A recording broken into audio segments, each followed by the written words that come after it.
Hi, good morning. അപ്പോൾ നമ്മുടെ ഇന്നത്തെ റെസിപ്പി എന്ന് പറയുന്നത് ഒരു പ്ലം കേക്ക് ആണ് ട്ടോ. തംബ്നെയിൽ കാണുമ്പോൾ തന്നെ നിങ്ങൾക്ക് അറിയാം പ്ലം കേക്ക് ആണെന്ന്. പ്ലം കേക്കിന്റെ പ്രത്യേകത എന്താണെന്ന് വെച്ചാൽ സാധാരണ നമ്മൾ സൺഫ്ലവർ ഓയിൽ ചേർത്തിട്ടാണ് പ്ലം കേക്ക് ഉണ്ടാക്കാറുള്ളത്. ഇത് നമ്മൾ ബട്ടർ റിച്ച് ആയിട്ടാണ് പ്ലം കേക്ക് ഉണ്ടാക്കുന്നത്. അപ്പോൾ നിങ്ങൾ ഇങ്ങനെ പ്ലം കേക്ക് ഉണ്ടാക്കിയിട്ടില്ലെങ്കിൽ ഉറപ്പായിട്ടും പ്ലം കേക്ക് ചെയ്തോളൂ. നല്ല സൂപ്പർ ടേസ്റ്റ് ആണ്.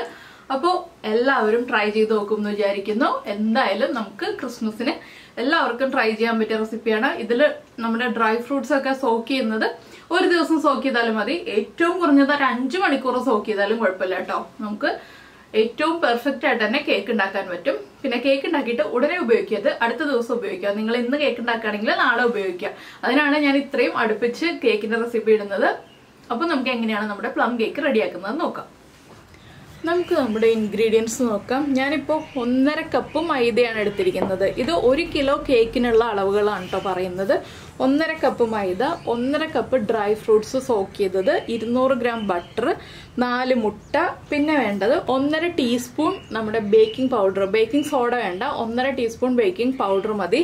പിന്നെ വേണ്ടത് വാനില എസൻസ്, ലെമൺ ജ്യൂസോ വിനാഗിരിയോ ചേർക്കാം. ഞാനിപ്പോൾ ലെമൺ ജ്യൂസാണ് ആഡ് ചെയ്യുന്നത്. പിന്നെ ഇതിലേക്ക് സ്പൈസസ് ആയിട്ട് നമ്മൾ ചേർക്കുന്നത്, ഞാനിപ്പോൾ ഒരു 3 പീസ് പട്ട എടുത്തിട്ടുണ്ട്, ഇതും ഒരു ചെറിയ പീസ് ചുക്ക് എടുത്തിട്ടുണ്ട്, ഒരു 3 ഗ്രാമ്പു എടുത്തിട്ടുണ്ട്. ഇത് 3ഉം കൂടി ഒന്ന് പൊടിച്ചെടുത്തിട്ട്, ഇത് 2 ടീസ്പൂണാണ് നമുക്ക് വേണ്ടത്. 3ഉം കൂടി പൊടിച്ചെടുത്തതിൻ്റെ 2 ടീസ്പൂൺ. അത് ഞാൻ ചേർക്കുമ്പോൾ പറയാം. ഈ 3 ഇൻഗ്രീഡിയൻസ് ആണ് നമുക്ക് പൊടിച്ചെടുക്കാൻ വേണ്ടത്. ഡ്രൈ ഫ്രൂട്ട്സ് എന്ന് പറയുമ്പോൾ ഞാൻ എടുത്തിരിക്കുന്നത് ചെറി എടുത്തിട്ടുണ്ട്, ബ്ലാക്ക് റൈസിൻസ് എടുത്തിട്ടുണ്ട്, ഡേറ്റ്സ് എടുത്തിട്ടുണ്ട്, അതുപോലെ തന്നെ നമ്മുടെ ഓറഞ്ചിൻ്റെ തൊലി ഉണ്ടല്ലോ, ഓറഞ്ചിൻ്റെ തൊലി ഉണക്കിയെടുത്ത് അതെടുത്തിട്ടുണ്ട്. അങ്ങനെ നമുക്ക് ഇഷ്ടമുള്ള ഡ്രൈ ഫ്രൂട്ട്സ് എടുക്കാം. വൈറ്റ് റൈസിൻസ് എടുക്കാം, ആപ്രിക്കോട്ട് എടുക്കാം, ഫിഗ് എടുക്കാം, ക്രാൻബെറി എടുക്കാം, റാസ്ബെറി എടുക്കാം. നമുക്ക് ഏതൊക്കെ ഡ്രൈ ഫ്രൂട്ട്സ് ആണ് അവൈലബിൾ ആകുന്നത് അതെടുക്കുക. ഒരു 3 ദിവസമെങ്കിലും മിനിമം വൈനിലോ റമ്മിലോ ബ്രാൻഡിയിലോ വിസ്കിയിലോ സോക്ക് ചെയ്ത് വെക്കുക. ഇതൊന്നും നിങ്ങൾക്ക് കിട്ടിയില്ല എന്നുണ്ടെങ്കിൽ ഓറഞ്ച് ജ്യൂസ് ഇല്ലേ, ഓറഞ്ച് ജ്യൂസിൽ 1 ദിവസം സോക്ക് ചെയ്ത് വെക്കുക. 1 ദിവസം സോക്ക് ചെയ്താൽ മതി ഓറഞ്ച് ജ്യൂസിലാണെന്നുണ്ടെങ്കിൽ. ഫ്രിഡ്ജിലൊന്നും സൂക്ഷിക്കേണ്ട, നമ്മുടെ റൂം ടെമ്പറേച്ചറിൽ ഗ്ലാസ് ബൗളിൽ സൂക്ഷിച്ച് വെച്ചാൽ മതി. ഇതെല്ലാം ചെറുതായിട്ട് കട്ട് ചെയ്തിട്ട് സൂക്ഷിച്ച് വെക്കുക. പിന്നെ എടുത്തിരിക്കുന്നത് 1/4 കപ്പ് കാഷ്നട്ട് ചെറുതായിട്ട് കട്ട് ചെയ്തെടുത്തിട്ടുണ്ട്. പിന്നെ ഈ ഡ്രൈ ഫ്രൂട്ട്സ് സോക്ക് ചെയ്ത ജ്യൂസാണ് 1 ടീസ്പൂൺ എടുത്തിരിക്കുന്നത്. അപ്പോൾ നമുക്ക് ആദ്യം നമ്മുടെ കേക്ക് ടിൻ ഒന്ന് റെഡിയാക്കി എടുക്കുക. ഞാൻ കേക്ക് ടിൻ ഒന്ന് റെഡിയാക്കി എടുത്തിട്ടുണ്ട്. 8 ഇഞ്ചിൻ്റെ കേക്ക് ടിൻ വേണം നമുക്ക് 1 കിലോ കേക്ക് ഉണ്ടാക്കണം എന്നുണ്ടെങ്കിൽ. അപ്പോൾ കേക്ക് ടിന്നിൽ ജസ്റ്റ് ബട്ടർ ഒന്ന് അപ്ലൈ ചെയ്തതിന് ശേഷം നമ്മൾ ബട്ടർ പേപ്പർ അല്ലെങ്കിൽ പാച്ച്മെൻറ്റ് പേപ്പർ ഒന്ന് അപ്ലൈ ചെയ്ത് വെച്ചിട്ടുണ്ട്. എന്താണെന്ന് വെച്ചാൽ ഒന്ന് വിട്ട് കിട്ടാൻ എളുപ്പത്തിന് വേണ്ടിയിട്ടാണ് നമ്മൾ പാച്ച്മെൻറ്റ് പേപ്പറോ ബട്ടർ പേപ്പറോ യൂസ് ചെയ്യുന്നത്. അതുപോലെ തന്നെ നമ്മൾ യൂസ് ചെയ്യുന്ന ബട്ടർ അൺസോൾട്ടഡ് ബട്ടർ ആണെന്നുണ്ടെങ്കിൽ ഉപ്പ് ചേർക്കണം, സോൾട്ടഡ് ബട്ടർ ആണെന്നുണ്ടെങ്കിൽ ഉപ്പ് ചേർക്കണ്ട. അപ്പോൾ ഞാൻ മൈദയിലേക്ക് 1.5 ടീസ്പൂൺ ബേക്കിംഗ് പൗഡർ ചേർത്തിട്ടുണ്ട്. അപ്പോൾ ഇതൊന്ന് അരിച്ചു മാറ്റി വയ്ക്കണം. നമുക്ക് ഒരു 3 പ്രാവശ്യം അരിച്ചെടുക്കണം കേട്ടോ ഇത്. പിന്നെ നമുക്ക് ചെയ്യേണ്ടത്, ഞാനിപ്പോൾ പഞ്ചസാര എടുത്തിരിക്കുന്നത് 1.25 കപ്പാണ്. ഇതിൽ 1/2 കപ്പ് പഞ്ചസാര നമുക്ക് കാരമലൈസ് ചെയ്യാൻ വേണം. 3/4 കപ്പ് പഞ്ചസാര നമുക്ക് കേക്കിലേക്ക് ആവശ്യമുണ്ട്. 3/4 കപ്പ് പഞ്ചസാര നമ്മൾ പൊടിച്ചെടുക്കണം. അപ്പോൾ ആദ്യം നമുക്ക് പഞ്ചസാര കാരമലൈസ് ചെയ്ത് ചൂട് മാറ്റി വെച്ചതിന് ശേഷം ബാക്കിയുള്ള എല്ലാ കാര്യങ്ങളും ചെയ്യാം. അപ്പോൾ ആദ്യം പഞ്ചസാര കാരമലൈസ് ചെയ്യുമ്പോൾ ചൂടുവെള്ളം തന്നെ വേണം നമുക്ക്, പച്ചവെള്ളം ഉപയോഗിക്കരുത്. അപ്പോൾ എന്താണെന്ന് വെച്ചാൽ വേഗം നമുക്ക് കാര്യങ്ങളെല്ലാം നീക്കാൻ പറ്റും. അപ്പോൾ നമുക്ക് പഞ്ചസാര കാരമലൈസ് ചെയ്തെടുക്കാം. അപ്പോൾ നമ്മൾ പഞ്ചസാര കാരമലൈസ് ചെയ്യാനായിട്ട് പാനിലേക്ക് ഇട്ടിട്ടുണ്ട്. ഇതിലേക്ക് ഞാനൊരു 2 ടേബിൾ സ്പൂൺ റൂം ടെമ്പറേച്ചറിലുള്ള വെള്ളമാണ് ഒഴിക്കുന്നത്. ആദ്യം 2 ടേബിൾ സ്പൂൺ വെള്ളം ഒഴിച്ചു കൊടുക്കുക. ഇതൊന്ന് മെൽറ്റായി തുടങ്ങി കഴിയുമ്പോൾ നമ്മൾ 1/2 കപ്പ് ചൂടുവെള്ളം റെഡിയാക്കി വെക്കുക. അത് റൂം ടെമ്പറേച്ചറിലുള്ളതല്ല, ചൂടുവെള്ളം തന്നെ വേണം. അത് മെൽറ്റായി കഴിയുമ്പോൾ മതി. ഇതിപ്പോൾ നമ്മൾ ഇളക്കിയൊന്നും കൊടുക്കണ്ട. ഈ സമയത്ത് നമുക്ക് നമ്മുടെ ഡ്രൈ ഇൻഗ്രീഡിയൻസ് ഉണ്ടല്ലോ, നമ്മുടെ പട്ട, ഗ്രാമ്പു, അതുപോലെ തന്നെ ചുക്ക്, ഇത്രയും ഒന്ന് പൊടിച്ചെടുക്കാം. പഞ്ചസാരയും ബാക്കിയിരിക്കുന്നത് പൊടിച്ചെടുക്കാം. അപ്പോൾ നമ്മുടെ പഞ്ചസാരയുടെ കളറ് മാറി തുടങ്ങുന്നുണ്ട്. ഇനി നമ്മൾ കൈയെടുക്കാതെ ഇളക്കി കൊടുക്കണം കേട്ടോ. ഇത്രയും സമയം നമ്മൾ കൈയെടുക്കാതെ ഇളക്കേണ്ട ആവശ്യമില്ലായിരുന്നു. പക്ഷേ ഇനി നമ്മൾ കൈയെടുക്കാതെ ഇളക്കി കൊടുക്കണം. നല്ല ഡാർക്ക് കളറായിട്ട് വരണം, അതുവരെ ഇളക്കി കൊടുക്കുക. കരിഞ്ഞു പോകരുത്. ഇപ്പോൾ ഞാൻ ചെറിയ ബർണറിൽ ഹൈ ഫ്ലെയിമിലാണ് വെച്ചിരിക്കുന്നത്. ഇനി നമ്മൾ കളർ മാറി കഴിയുമ്പോൾ ലോ ഫ്ലെയിമിലേക്ക് മാറ്റണം. അതിനുശേഷം മാത്രം വെള്ളം ചേർത്ത് കൊടുക്കുക. കുറച്ച് നീളമുള്ള സ്പാറ്റില അല്ലെങ്കിൽ ഒരു കയ്യിൽ നിങ്ങൾ യൂസ് ചെയ്യുന്നത് എന്താണോ നീളമുള്ളത് യൂസ് ചെയ്യുക. എന്താണെന്ന് വെച്ചാൽ നമ്മൾ വെള്ളം ചേർക്കുമ്പോൾ പൊട്ടിത്തെറിക്കാൻ സാധ്യതയുണ്ട്, അതുകൊണ്ടാണ്. അപ്പോൾ ചൂടുവെള്ളം ചേർക്കുമ്പോൾ അധികം പൊട്ടിത്തെറിക്കില്ല, പച്ചവെള്ളം ചേർക്കുമ്പോൾ പൊട്ടിത്തെറിക്കൽ കൂടുതലായിരിക്കും, അതുകൊണ്ടാണ് നമ്മൾ ചൂടുവെള്ളം ചേർക്കുക എന്ന് പറയുന്നത്. ഇപ്പോൾ കണ്ടോ കളറ് വേഗം വേഗം മാറി വരുന്നുണ്ട്. പക്ഷെ നമുക്ക് ഈ കളറൊന്നും പോരാ, കുറച്ചുകൂടി ഡാർക്ക് കളർ വേണം. ഈ ഒരു പഞ്ചസാരയുടെ കാരമലിൻ്റെ കളറാണ് നമ്മുടെ പ്ലം കേക്കിൻ്റെ കളറിന് വരുന്നത്. ആ ഒരു പ്ലം കേക്കിൻ്റെ കളർ നിശ്ചയിക്കുന്നത് ഈ പഞ്ചസാരയുടെ കാരമലിൻ്റെ കളറാണ്. അതുകൊണ്ടാണ് നമ്മൾ എത്രത്തോളം കാരമൽ കയ്പില്ലാത്ത രീതിയിൽ ഉണ്ടാക്കാൻ പറ്റുമോ ആ രീതിയിൽ നമ്മൾ കാരമൽ റെഡിയാക്കി എടുക്കുക എന്ന് പറയുന്നത്. ഇത് വലിയ ബർണറിലൊന്നും വെച്ചിട്ട് ചെയ്യരുത്. ഇതുപോലെ കുറച്ച് വൈഡായിട്ടുള്ള പാനിലാണ് ചെയ്യുന്നതെങ്കിൽ അത് കുറച്ചുകൂടി നന്നായിരിക്കും കുഴിവുള്ള പാനിൽ ചെയ്യുന്നതിനേക്കാൾ. അപ്പോൾ ഞാൻ ഈ സമയം കൊണ്ട് നമ്മുടെ മൈദ, ബേക്കിംഗ് പൗഡറും ഉപ്പും ഒക്കെ ചേർത്ത് ഒരു 3 പ്രാവശ്യം അരിച്ചു വെച്ചു. പഞ്ചസാര ബാക്കിയുള്ളത് പൊടിച്ചു വെച്ചു. നമ്മുടെ ഡ്രൈ ഇൻഗ്രീഡിയൻസ് ഒക്കെ പൊടിച്ചു വെച്ചു. ഇനി നമുക്ക് ചെയ്യാനുള്ള കുറച്ച് കാര്യങ്ങളേ ഉള്ളൂ. അത് കഴിഞ്ഞാൽ നമുക്ക് ഫാസ്റ്റായിട്ട് കേക്ക് റെഡിയാക്കി എടുക്കാം.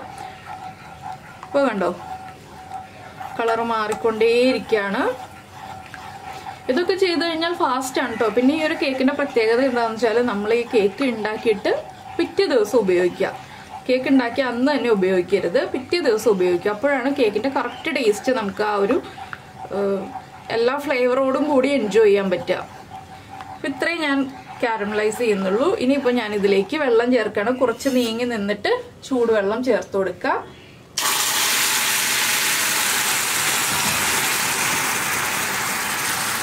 ആദ്യം ഞാനിപ്പോൾ ഒരു 1/4 കപ്പ് വെള്ളം ചേർത്തിട്ടുണ്ട്. ഇനി വീണ്ടും ഞാനൊരു 1/4 കപ്പ് വെള്ളവും കൂടി ചേർക്കുന്നുണ്ട്. ആകെ 1/2 കപ്പ് വെള്ളമാണ് ചേർക്കുന്നത്. ഇനി ഇത് 1 മിനിറ്റ് ഒന്ന് തിളപ്പിച്ചെടുക്കുക. 1 മിനിറ്റ് തിളച്ചാൽ മതി, ഒരുപാട് സമയം തിളയ്ക്കണ്ട. ഇപ്പോൾ തന്നെ കണ്ടില്ലേ നല്ലൊരു ഡാർക്ക് കളറായി കഴിഞ്ഞത്. ഒന്ന് ഇളക്കി കൊടുക്കുക. ഇത് 1 മിനിറ്റ് ഒന്ന് തിളയ്ക്കട്ടെ. ഇതിന് ശേഷം നമുക്ക് ഫ്ലെയിം ഓഫ് ചെയ്ത് വെക്കാം. നമ്മൾ പച്ചവെള്ളമാണ് ചേർക്കുന്നതെങ്കിൽ ഈ പഞ്ചസാര എല്ലാം കൂടി തിക്കായി വന്നിട്ട് പിന്നെ അതൊന്ന് ലൂസായി വരാൻ കുറേ സമയം എടുക്കും കേട്ടോ. ചൂടുവെള്ളമാണെങ്കിൽ അങ്ങനത്തെ ഒരു പ്രശ്നമില്ല. ഇനിയിപ്പോൾ നമുക്ക് ഫ്ലെയിം ഓഫ് ചെയ്യാം. ഇനി ഇതിവിടെ ഇരുന്ന് ചൂട് മാറി വരട്ടെ. ഈ സമയത്ത് നമുക്ക് ബാക്കിയുള്ള കാര്യങ്ങളൊക്കെ ചെയ്തു തുടങ്ങാം. ഇനിയിപ്പോൾ നമ്മുടെ ഡ്രൈ ഇൻഗ്രീഡിയൻസ് കേക്കിൻ്റെ മിക്സിൽ താഴ്ന്നു പോകാതിരിക്കാനുള്ള ഒരു കാര്യമാണ് നമ്മൾ ചെയ്യാൻ പോകുന്നത്. ഡ്രൈ ഇൻഗ്രീഡിയൻസ് കുറച്ച് വലിയൊരു പാത്രം എടുത്തിട്ട് അതിലേക്ക് മാറ്റുക. ഇതിൻ്റെ ജ്യൂസ് ഇല്ലാതെ നമ്മൾ ഈ ഡ്രൈ ഇൻഗ്രീഡിയൻസ് മാത്രമായിട്ട് എടുക്കുക കേട്ടോ. ജ്യൂസ് നമുക്ക് ലാസ്റ്റ് ചേർക്കാവുന്നതേ ഉള്ളൂ. ഇതിപ്പോൾ മാറ്റി വയ്ക്കാം. ഇതിലേക്കൊരു 2 ടേബിൾ സ്പൂൺ മൈദപ്പൊടി, ഞാനിപ്പോൾ 1/2 ടേബിൾ സ്പൂണിൻ്റെ സ്പൂണാണ് യൂസ് ചെയ്യുന്നത്. ആദ്യം 1 ടേബിൾ സ്പൂൺ ചേർത്തിട്ടുണ്ട്. ഇതൊന്ന് ചേർത്ത് മിക്സ് ചെയ്യാം. മൈദപ്പൊടി ചേർത്ത് മിക്സ് ചെയ്ത് വെച്ചിട്ടുണ്ടെങ്കിൽ ഡ്രൈ ഇൻഗ്രീഡിയൻസ് കേക്കിൻ്റെ മിക്സിൽ അങ്ങോട്ട് താഴ്ന്നു പോവില്ല. ഒന്ന് മിക്സ് ആയി വന്നു കഴിയുമ്പോൾ നമുക്ക് വീണ്ടും 1 ടേബിൾ സ്പൂണും കൂടി മൈദപ്പൊടി ചേർത്ത് കൊടുക്കാം. ഇതൊക്കെ നമ്മൾ കേക്ക് മിക്സ് ചെയ്ത് തുടങ്ങുന്നതിന് മുൻപേ ആദ്യമേ ചെയ്യേണ്ട കാര്യങ്ങളാണ് കേട്ടോ. ഇനി ഇതൊന്ന് മാറ്റി വയ്ക്കണം. നമ്മളിതൊന്ന് മിക്സ് ചെയ്തതിന് ശേഷം ഇതിലേക്ക് നമുക്ക് ഇനി ചേർക്കേണ്ട ഒരു കാര്യവും കൂടി ഉണ്ട്. നമ്മുടെ കാഷ്നട്ട് ഉണ്ടല്ലോ, ഈ കാഷ്നട്ടും കൂടി ചേർക്കുക. 1/4 കപ്പാണ് കാഷ്നട്ട് എടുത്തിട്ടുള്ളത്. 1 കപ്പ് കേക്കിനാവുമ്പോൾ നമ്മൾ ടോട്ടൽ ഡ്രൈ ഫ്രൂട്ട്സ് ചേർക്കുന്നത് 250 ഗ്രാമാണ് കേട്ടോ. അത് നിങ്ങൾക്ക് ഏത് ഡ്രൈ ഫ്രൂട്ട്സ് ആണെങ്കിലും 250 ഗ്രാം ചേർക്കാം. അപ്പോൾ ഇത് മിക്സ് ചെയ്തിട്ടുണ്ട്. ഇനി ഇത് മാറ്റി വെച്ചിട്ട് നമുക്ക് കേക്കിൻ്റെ മിക്സിങ് സ്റ്റാർട്ട് ചെയ്യാം. നമ്മൾ റൂം ടെമ്പറേച്ചറിലുള്ള കാര്യങ്ങളാണ്, മുട്ടയാണെങ്കിലും ബട്ടർ ആണെങ്കിലും ഒക്കെ യൂസ് ചെയ്യേണ്ടത്. അപ്പോൾ ഞാൻ നമ്മുടെ ബട്ടർ 200 ഗ്രാം റൂം ടെമ്പറേച്ചറിലുള്ളത് ഒരു ബൗളിലേക്ക്, നമ്മൾ കേക്ക് മിക്സ് ചെയ്യുന്ന ബൗളിലേക്ക് മാറ്റുക. ഇതൊരു വിസ്കി യൂസ് ചെയ്തിട്ടോ ഹാൻഡ് ബ്ലെൻഡർ യൂസ് ചെയ്തിട്ടോ നമുക്കൊന്ന് സോഫ്റ്റ് ആക്കി എടുക്കാം. 1 മിനിറ്റ് ഒന്ന് ബ്ലെൻഡ് ചെയ്താൽ മതി. നമ്മളെപ്പോഴും കേക്കിനെ മിക്സ് ചെയ്യുമ്പോൾ ക്ലോക്ക് വൈസ് അല്ലെങ്കിൽ ആൻറ്റി ക്ലോക്ക് വൈസ് ഏതെങ്കിലും ഒരു ഡയറക്ഷനിൽ മാത്രം മിക്സ് ചെയ്യാം കേട്ടോ. ഇപ്പോൾ നമ്മുടെ ബട്ടർ സോഫ്റ്റ് ആയി വന്നിട്ടുണ്ട്. ഇനി ഇതിലേക്ക് നമ്മൾ ചേർക്കുന്നത് നമ്മുടെ പൊടിച്ച പഞ്ചസാര ഞാനിപ്പോൾ ആദ്യം ഒരു പകുതി ചേർക്കുന്നുണ്ട്. ഇതൊന്ന് പതുക്കെ മിക്സ് ചെയ്തിട്ട് നമുക്ക് ബാക്കി മിക്സ് ചെയ്യാം.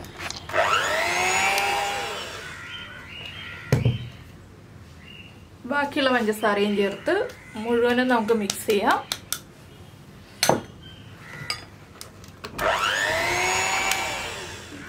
ഇനി നമ്മളൊരു സ്പാറ്റില എടുക്കുക. സ്പാറ്റില ഉപയോഗിച്ച് ഈ സൈഡിലുള്ളതൊക്കെ ഉണ്ടല്ലോ പഞ്ചസാര മിക്സ് ആവാതിരിക്കുന്നത്, ഇതൊക്കെ ഒന്ന് നടുഭാഗത്തേക്ക് ആക്കി കൊടുക്കുക. അതിനുശേഷം നമുക്ക് വീണ്ടും മിക്സ് ചെയ്തെടുക്കാം. ഒന്നുകൂടി 1 മിനിറ്റിൽ താഴെ മിക്സ് ചെയ്താൽ മതി. ഇനി നമ്മൾ ഇതിലേക്ക് ചേർക്കുന്നത് മുട്ടയാണ്. മുട്ട ചേർക്കുമ്പോൾ ഓരോ മുട്ടയായിട്ട് ചേർക്കാട്ടോ, ഒരുമിച്ച് എല്ലാ മുട്ടയും കൂടി ചേർക്കരുത്. ഒരു മുട്ട ചേർക്കുക, 1 മിനിറ്റ് ബീറ്റ് ചെയ്യുക, അതിനുശേഷം അടുത്ത മുട്ട ചേർക്കുക. എന്താണെന്ന് വെച്ചിട്ടുണ്ടെങ്കിൽ നമ്മുടെ മുട്ട ചേർത്തിട്ട് പിരിഞ്ഞു പോകാതിരിക്കാനാണ് നമ്മൾ ഓരോ മുട്ട ചേർത്ത് 1 മിനിറ്റ് ബീറ്റ് ചെയ്യുന്നത്. പിരിഞ്ഞതുപോലെ ആവും, അത് കണ്ടിട്ട് നിങ്ങൾ പേടിക്കേണ്ട. അത് മിക്സ് ആയി വരുമ്പോൾ ശരിയായിക്കോളും. സ്ലോ സ്പീഡിൽ മിക്സ് ചെയ്യാം. ഇതുപോലെ എല്ലാ മുട്ടയും ചേർത്ത് നമുക്ക് മിക്സ് ചെയ്തെടുക്കാം. 4 മുട്ടയും ഇതുപോലെ സ്ലോ സ്പീഡിൽ ഓരോന്നോരോന്നായിട്ട് ചേർത്ത് മിക്സ് ചെയ്യാം. അപ്പോൾ നമ്മുടെ മുട്ടയും പഞ്ചസാരയും ബട്ടറും എല്ലാം ചേർന്ന് മിക്സ് ആയി വന്നിട്ടുണ്ട്. ഇനി നമുക്കിതിലേക്ക് നമ്മൾ റെഡിയാക്കി വെച്ചിരിക്കുന്ന ഷുഗർ സിറപ്പ് ഉണ്ടല്ലോ, ഷുഗർ കാരമലൈസ് ചെയ്തത്, കുറച്ചായിട്ട് ഒഴിച്ചിട്ട് ഒന്ന് മിക്സ് ചെയ്തെടുക്കണം. ഇതൊരു വിസ്ക് യൂസ് ചെയ്തിട്ട് മിക്സ് ചെയ്യാം കേട്ടോ, നമ്മൾ ഹാൻഡ് ബ്ലെൻഡർ യൂസ് ചെയ്തിട്ട് മിക്സ് ചെയ്യരുത്. പതുക്കെ ഒരു ഡയറക്ഷനിലേക്ക് മാത്രം ഇളക്കി മിക്സ് ചെയ്യുക. ഒരുപാട് ഇളക്കി കൊടുക്കരുത്, ചെറുതായിട്ടൊന്ന് ഇളക്കി മിക്സ് ചെയ്യാം. ഇനി നമുക്ക് ബാക്കിയിരിക്കുന്ന പഞ്ചസാരയും കൂടി ബാക്കിയിരിക്കുന്ന കാരമൽ സിറപ്പും കൂടി ചേർത്ത് കൊടുക്കാം. ഇതിന്റെ കൂടെ തന്നെ നമ്മൾ എടുത്തു വെച്ചിരുന്ന നമ്മുടെ ഡ്രൈ ഫ്രൂട്ട്സ് സോക്ക് ചെയ്ത സിറപ്പ് ഉണ്ടല്ലോ, അതും ചേർത്ത് കൊടുക്കാം. അതും മിക്സ് ചെയ്യാം. അപ്പോൾ ഞാൻ പഞ്ചസാര കാരമലൈസ് ചെയ്തത് ഏകദേശം 1/2 കപ്പ് ഉണ്ടായിരുന്നു കേട്ടോ, മെഷർ ചെയ്ത് നോക്കിയപ്പോൾ. ഇതുപോലെ സ്ലോയില് മിക്സ് ചെയ്യുക, സ്പീഡിൽ മിക്സ് ചെയ്യരുത്. അപ്പോൾ നന്നായിട്ടൊന്ന് മിക്സ് ആയി വന്നിട്ടുണ്ട്. ഇനി നമുക്കിതിലേക്ക് 1/2 ടീസ്പൂൺ വാനില എസൻസ് ചേർക്കാം. 1/2 ടീസ്പൂൺ മതി വാനില എസൻസ്. അതുപോലെ തന്നെ 2 ടീസ്പൂൺ നമ്മൾ പൊടിച്ചു വെച്ചിരിക്കുന്ന ആ ഡ്രൈ ഇൻഗ്രീഡിയൻസിന്റെ പൗഡർ.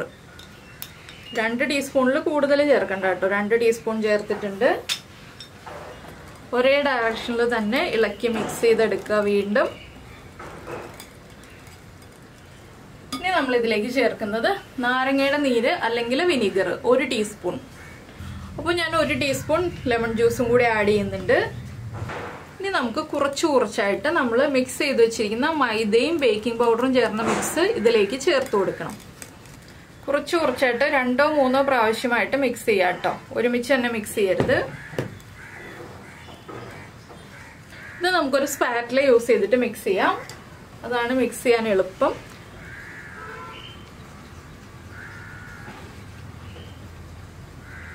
എല്ലാം ഒരേ ഡയറക്ഷനിലായിരിക്കണം എന്നുള്ളതാണ് നമ്മൾ കേക്ക് ഉണ്ടാക്കുമ്പോൾ പ്രത്യേകം ശ്രദ്ധിക്കേണ്ട ഒരു കാര്യം. അതുപോലെ തന്നെ ഒരുപാട് ധൃതി പിടിച്ചിട്ട് കേക്ക് ഉണ്ടാക്കരുത്. പതുക്കെ നമ്മുടെ സമയവും സൗകര്യവും ഒക്കെ എടുത്ത് വളരെ സ്ലോവില് മിക്സ് ചെയ്ത് റെഡിയാക്കി എടുക്കുക. ആദ്യത്തെ ബാച്ച് മിക്സ് ആയി വന്നു കഴിയുമ്പോൾ നമുക്ക് അടുത്ത ബാച്ച് മൈദപ്പൊടി ചേർത്ത് കൊടുക്കാം. ഇതുപോലെ ഞാൻ ഇനി മൈദപ്പൊടി മുഴുവൻ ചേർത്ത് മിക്സ് ചെയ്തെടുക്കട്ടെ. അപ്പോൾ നമ്മുടെ കേക്കിന്റെ മിക്സ് റെഡി ആയിട്ടുണ്ട്. ഇനി നമുക്ക് ഇതിലേക്ക് നമ്മൾ റെഡിയാക്കി വെച്ചിരിക്കുന്ന ഡ്രൈ ഫ്രൂട്ട്സ് ആഡ് ചെയ്ത് കൊടുക്കാം. ഡ്രൈ ഫ്രൂട്ട്സും കുറച്ചായിട്ട് ആഡ് ചെയ്തിട്ട് നമുക്കൊന്ന് ചെറുതായിട്ട് മിക്സ് ചെയ്ത് കൊടുക്കാം. ഒരുപാട് അങ്ങോട്ട് കട്ടയാവുന്ന രീതിയിൽ മിക്സ് ചെയ്യണ്ട, ചെറുതായിട്ടൊന്ന് മിക്സ് ചെയ്യാം. എല്ലാ ഭാഗത്തേക്കും ഡ്രൈ ഫ്രൂട്ട്സ് ഈവൻ ആയിട്ട് സ്പ്രെഡ് ആവുന്ന രീതിയിൽ മിക്സ് ചെയ്യാം. ഒരുപാട് സമയം ഇളക്കണ്ട കേട്ടോ ഡ്രൈ ഫ്രൂട്ട്സ് ചേർത്തിട്ട്. ഞാനിപ്പോൾ 2 പ്രാവശ്യമായിട്ടാണ് ഡ്രൈ ഫ്രൂട്ട്സ് ചേർക്കുന്നത്. ഇത് നമ്മൾ ഇതുപോലെ ഒരു സ്പാറ്റില യൂസ് ചെയ്തിട്ട് തന്നെ മിക്സ് ചെയ്യുക. ഈ സമയത്ത് നമ്മൾ ചെയ്യേണ്ട ഒരു കാര്യം എന്താണെന്ന് വെച്ചാൽ നമ്മുടെ ഓവൻ 200 ഡിഗ്രിയിൽ 10 മിനിറ്റ് പ്രീ ഹീറ്റ് ചെയ്യാൻ വെക്കുക. അപ്പോൾ നമ്മൾ കേക്കൊക്കെ മിക്സ് ചെയ്ത് റെഡിയാക്കി വരുമ്പോൾ ഓവൻ പ്രീ ഹീറ്റ് ആയിട്ടുണ്ടാവും. അപ്പോൾ കണ്ടോ, ബാറ്ററിൻ്റെ എല്ലാ ഭാഗത്തേക്കും നമ്മുടെ ഡ്രൈ ഫ്രൂട്ട്സ് മിക്സ് ആയി വരുന്നുണ്ട്. പിന്നെ നമുക്ക് കുറച്ച് കാഷ്യൂനട്ടോ റൈസിൻസോ ഒക്കെ എടുത്ത് വെക്കാം കേട്ടോ മേളിൽ ഗാർണിഷ് ചെയ്യാനായിട്ട്. അതൊക്കെ നിങ്ങളുടെ ചോയ്സ് ആണ്. ഞാനിപ്പോൾ കാഷ്യൂനട്ടും റൈസിൻസും എടുത്ത് വെച്ചിട്ടുണ്ട്. അത് ചെയ്തില്ലെങ്കിലും കുഴപ്പമില്ല, ചെയ്താൽ കുറച്ചുകൂടി ഭംഗി ഉണ്ടാവും കാണാനായിട്ട്. ഇനി നമുക്ക് നമ്മുടെ കേക്ക് ടിൻ എടുക്കാം. അപ്പോൾ ഏറ്റവും ആദ്യം കേക്ക് ഉണ്ടാക്കുമ്പോൾ കേക്ക് ടിൻ പ്രിപ്പയർ ചെയ്ത് വെക്കുക, എന്നാലേ നമുക്ക് ഏറ്റവും ഈസി ആയിട്ട് ഇതുപോലെ എല്ലാം റെഡിയാക്കി കഴിഞ്ഞ് കേക്ക് ടിന്നിലേക്ക് മിക്സ് ഒഴിച്ചു കൊടുക്കാൻ പറ്റുള്ളൂ. ഇപ്പോൾ ഞാൻ എന്താ കേക്ക് ടിൻ എടുത്തിട്ടുണ്ട്. കേക്ക് ടിന്നിലേക്ക് നമുക്ക് നമ്മുടെ കേക്കിന്റെ മിക്സ് ഒഴിച്ചു കൊടുക്കാം. പതുക്കെ ഒഴിച്ചു കൊടുക്കുക. എന്ന് പറയുന്നതിനേക്കാൾ പതുക്കെ നമ്മളൊന്ന് മാറ്റുക എന്ന് പറയുന്നതായിരിക്കും ഏറ്റവും എളുപ്പം. ഇതെന്താണെന്ന് വെച്ചാൽ ഡ്രൈ ഫ്രൂട്ട്സ് ഒക്കെ ഉള്ളതുകൊണ്ട് ഒന്ന് നമ്മൾ ലെവൽ ചെയ്ത് ഒക്കെ കൊടുക്കുമ്പോഴാണ് കറക്റ്റായിട്ട് വീഴുക കേട്ടോ. ഇനി ഇതൊന്ന് ലെവൽ ചെയ്ത് കൊടുക്കുക.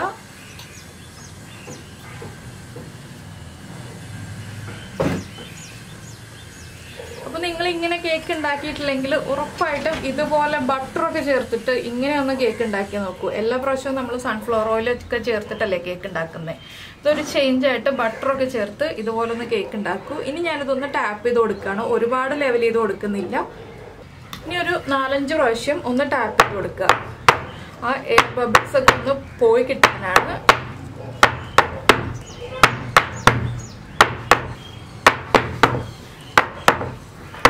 ഇനി ഇതിൻ്റെ മുകളിലായിട്ട് നമുക്ക് നമ്മുടെ കാഷ്യൂ നട്ട്സ് വെച്ച് കൊടുക്കാം.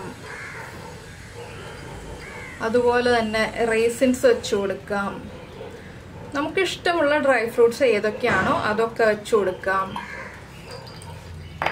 പിന്നെ കുറച്ച് റേസിൻസ് ഒന്ന് വിതറിയിട്ട് കൊടുക്കാം. ഇപ്പം നമ്മുടെ നല്ല റിച്ച് ആയിട്ടുള്ള പ്ലം കേക്ക് ഓവനിലേക്ക് വെക്കാൻ റെഡി ആയിട്ടുണ്ട്. ഇനി ഇത് 180 ഡിഗ്രിയിൽ 40 to 45 മിനിറ്റ്സ് നമ്മുടെ ഓവൻ്റെ കപ്പാസിറ്റി അനുസരിച്ച്, നമ്മുടെ ഓവൻ്റെ ടെമ്പറേച്ചർ അനുസരിച്ച് ഓരോ ഓവനും ഓരോ ടെമ്പറേച്ചർ വ്യത്യാസം ഉണ്ടാവും. അപ്പോൾ ഞാൻ ഇനി ഇത് ഓവനിൽ വെച്ച് കുക്ക് ചെയ്ത് കഴിഞ്ഞിട്ട് കാണിച്ചു തരാം. അപ്പോൾ എന്താണെന്ന് വെച്ചാൽ 45 മിനിറ്റ്സ് ആകുമ്പോൾ നമ്മളൊരു സ്ക്യൂർ എടുത്തൊന്ന് കുത്തി നോക്കുക. മാവ് ആ സ്ക്യൂറിൽ പിടിക്കുന്നുണ്ടെങ്കിൽ ഒരു 5 മിനിറ്റ് 160 ഡിഗ്രിയിൽ വെക്കുക. അല്ല സ്ക്യൂറിൽ പിടിക്കുന്നില്ല എന്നുണ്ടെങ്കിൽ നമ്മൾ ഓവനിൽ നിന്ന് പുറത്തെടുക്കുക. ഇതാണ് നമ്മുടെ കേക്കിൻ്റെ പ്രിപ്പറേഷൻ. അപ്പോൾ എന്തായാലും ഞാൻ ഇനി കുക്ക് ചെയ്തെടുക്കട്ടെ. അപ്പോൾ നമ്മുടെ കേക്ക് ഇതാ ബേക്കായി കഴിഞ്ഞിട്ടുണ്ട്. നമ്മൾ ഇതുപോലൊരു സ്ക്യൂർ എടുത്ത് നടുഭാഗത്ത് ഒന്ന് കുത്തി നോക്കുക. കയ്യിലാവുന്നുണ്ടോ എന്ന് നോക്കുക. കയ്യിലൊട്ടും തന്നെ ആവുന്നില്ല. അപ്പോൾ നമ്മുടെ കേക്ക് കറക്റ്റായിട്ട് കുക്കായിട്ടുണ്ട്. ഇനി നമ്മൾ ചെയ്യേണ്ട ഒരു കാര്യം എന്താണെന്ന് വെച്ചാൽ ഒരു 10 മിനിറ്റ് ചൂട് മാറി കഴിയുമ്പോൾ 10 മിനിറ്റ് കഴിയുമ്പോൾ കുറച്ച് വൈനോ നിങ്ങളുടെ കയ്യിൽ റമ്മോ ബ്രാൻഡിയോ വിസ്കിയോ ഏതാണുള്ളതെന്ന് വെച്ചിട്ടുണ്ടെങ്കിൽ ഒന്ന് ബ്രഷ് ചെയ്ത് കൊടുക്കുക കേട്ടോ മുകൾ ഭാഗത്ത്. കേക്ക് സോഫ്റ്റ് ആയി കിട്ടാൻ വേണ്ടിയിട്ടാണ് നമ്മൾ ഇതുപോലെ ഒന്ന് ബ്രഷ് ചെയ്ത് കൊടുക്കുന്നത്. പിന്നെ നമ്മൾ ഡീമോൾഡ് ചെയ്ത് കഴിയുമ്പോൾ സൈഡിലും ഒക്കെ ഒന്ന് ബ്രഷ് ചെയ്ത് കൊടുക്കുക. ഇപ്പോൾ തന്നെ ഡീമോൾഡ് ചെയ്യേണ്ട, ഒരു 3 മണിക്കൂർ കഴിഞ്ഞിട്ട് ഡീമോൾഡ് ചെയ്യുക. അപ്പോൾ ചൂടൊക്കെ മാറി 3 മണിക്കൂർ കഴിഞ്ഞിട്ട് ഡീമോൾഡ് ചെയ്തിട്ട് നമുക്ക് കാണാം. അപ്പോൾ നമ്മുടെ കേക്ക് ഇതാ ഡീമോൾഡ് ചെയ്ത് റെഡിയാക്കി എടുത്തിട്ടുണ്ട്. നിങ്ങൾ എന്തായാലും ഇതുപോലെ കേക്ക് ഉണ്ടാക്കി നോക്കിയിട്ട് നിങ്ങളുടെ അഭിപ്രായങ്ങളൊക്കെ കമൻറ്റ് ചെയ്യുക. അതുപോലെ നമ്മുടെ ചാനൽ ആദ്യമായിട്ട് കാണുകയാണെങ്കിൽ നമ്മുടെ വീഡിയോ പ്രസൻറ്റ് ചെയ്യുന്ന രീതിയൊക്കെ ഇഷ്ടമായി എന്നുണ്ടെങ്കിൽ നമ്മുടെ ചാനൽ ഒന്ന് സബ്സ്ക്രൈബ് ചെയ്ത് സപ്പോർട്ട് ചെയ്യണേ. സബ്സ്ക്രൈബ് ചെയ്യുന്നതിന് ഈ വീഡിയോയുടെ താഴെയുള്ള റെഡ് സബ്സ്ക്രൈബ് ബട്ടൺ ഒന്ന് ക്ലിക്ക് ചെയ്യുക. അതിൻ്റെ റൈറ്റ് സൈഡിലുള്ള ബെല്ലൈക്കണും ക്ലിക്ക് ചെയ്യുക. അപ്പോൾ ഓൾ എന്ന് പറഞ്ഞിട്ടൊരു ഓപ്ഷൻ കാണാം. ആ ഓളും കൂടി പ്രസ് ചെയ്തിട്ടുണ്ടെങ്കിൽ ഞാൻ എപ്പോഴും വീഡിയോ അപ്ലോഡ് ചെയ്യുമ്പോൾ നിങ്ങൾക്ക് നോട്ടിഫിക്കേഷൻ വരും. അപ്പോൾ നല്ല സോഫ്റ്റ് ആയിട്ടുള്ള കേക്കാണ് കേട്ടോ. നിങ്ങൾക്ക് കട്ട് ചെയ്ത് കാണിച്ചു തരണം എന്ന് എനിക്ക് ആഗ്രഹമുണ്ട്. പക്ഷെ ഞാനിത് ഇന്ന് കട്ട് ചെയ്യുന്നില്ല, നാളെ കട്ട് ചെയ്യുന്നുള്ളൂ. അതുകൊണ്ട് തന്നെ വീഡിയോ ഇടാൻ വീണ്ടും ഡിലേ ആവും. അതുകൊണ്ടാണ് കട്ട് ചെയ്ത് കാണിക്കാത്തത്. അപ്പോൾ എല്ലാവരും ഉണ്ടാക്കി നോക്കുമെന്ന് വിചാരിക്കുന്നു. നമുക്ക് നമ്മുടെ അടുത്ത റെസിപ്പിയുമായിട്ട് അടുത്ത ദിവസം വീണ്ടും കാണാം.